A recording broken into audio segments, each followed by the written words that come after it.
415. Aqui tem dois parafusos, ó. Aqui tem dois parafusos. Desenrosca os dois parafusos.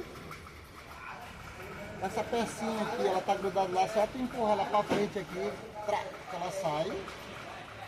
Esse aqui, só tu empurrar ele pra frente aqui, ele sai, tu tira.